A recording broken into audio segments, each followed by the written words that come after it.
आए दीदी लोग बहुत सुंदर सी चर्चा बाई सावन के पावन महीना के कजरी कैसे गौरा जी कहतनी। आए लो 12 महीना के शिव चर्चा बाय में सावन के कजरी गीत आई पूरा जरूर सुनम लो।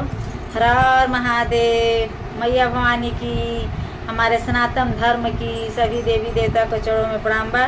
सभी गुरु भाई बहनों के चरणों में प्रणाम बा। हमारा नमस्कार करे लो। आए दीदी लो गीत के पूरा जरूर सुनम लो। सावन में